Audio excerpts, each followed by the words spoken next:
Since news hit the press about the arrest of Jennifer Soto's live-in boyfriend, many have suspected the mother of having her hands dirty in this situation herself. Welcome to Verdict Vantage, covering breaking news stories. Thank you for supporting our research. We would like to extend a trigger warning before we continue. Please be advised. This video contains discussions about true crime, which may include topics such as violence, assault, and other distressing incidents. Viewer discretion is advised.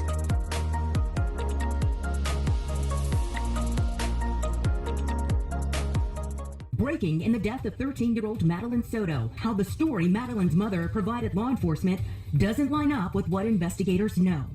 Now, new documents obtained by officials reveals there are inconsistencies in the story of Madeline Soto's mother.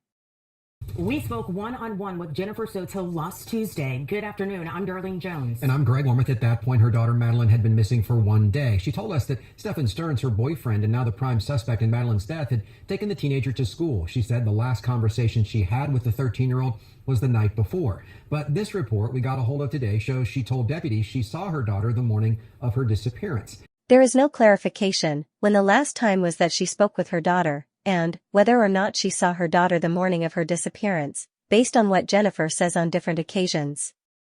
Channel 9 investigative reporter Shannon Butler has been digging into the details of this case. She joins us live in studio. And Shannon, that's not the only thing you noticed in this new report. Greg, no one has been charged in Madeline Soto's death, but we do know investigators are looking into who knew what and when. And some of that means looking at those initial interviews of the couple and the ones later on. Sources tell me the statements about the timeline are not consistent. Jennifer Soto told us last week that the last conversation she had with her daughter was about her 13th birthday party the night before Maddie disappeared. From the start of this investigation, the court of public opinion has been observed deeply analyzing the statements of Jennifer Soto, largely dismayed at the inconsistencies in her story. I told her goodnight and, yeah, that was it. But according to documents, Sunday night was not the last time Soto saw Maddie. New documents show that Maddie's mom told deputies on February 26th that she saw her daughter getting dressed for school at 8 o'clock that morning, and that her boyfriend then took the teen to school. But since that initial report was taken, we learned from the Orange County Sheriff that Maddie was likely dead earlier than that. Furthermore, many users online have criticized Jennifer's body language, drawing into question why she is not more concerned over the safety and whereabouts of her child.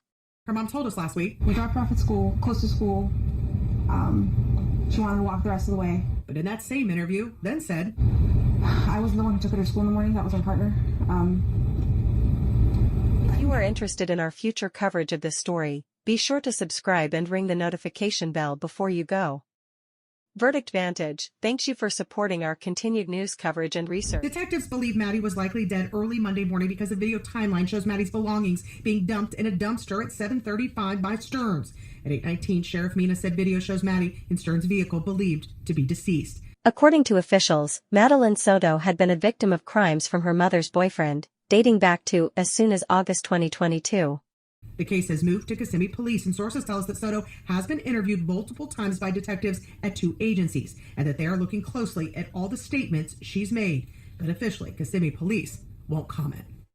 There have yet to be charges filed. However, Stephen Stearns is a prime suspect and the investigation is ongoing. Stearns told investigators that after Maddie got out of his car, she stopped to look in that book bag before he drove away. That same book bag was found actually in the dumpster.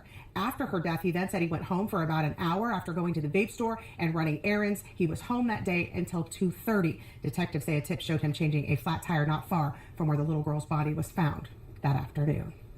Stearns waived his first appearance in court over the weekend. Notably, he is considered the prime suspect, which could imply he is not particularly the only suspect that could develop along the course of this investigation. Breaking news, according to records just obtained by Wesh 2, the prime suspect in Madeline Soto's case sexually abused her for almost 2 years. Michelle Imparato joins us in studio with more on what we're learning. Michelle. Well, Nancy and Stuart, Stephen Stearns is in jail on charges of sexual battery and possession of child pornography. And this afternoon, we obtained one of his search warrants. And according to the documents, Stearns spoke with investigators after Soto was reported missing last week. He told investigators he was fine with them looking through his phone as part of the investigation, but told them he had accidentally performed a factory reset on it just the day she disappeared. Now, despite that, investigators say they were able to find pictures and videos showing he raped Madeline repeatedly as far back as August of 2022 when she was 11, and that the abuse happened in the house where he, Soto, and her mother lived. They already had evidence that he had abused her after she turned 12. Soto was 13 years old when she was reported missing on February 26th. Soto's mother told investigators that Stearns, who is her boyfriend, had dropped her off near Hunters Creek Middle School, but found out at dismissal that Soto had never made it. Investigators say evidence showed Soto was never dropped off at school. Stefan Stearns remains in jail on charges of sexual battery and child sex abuse material.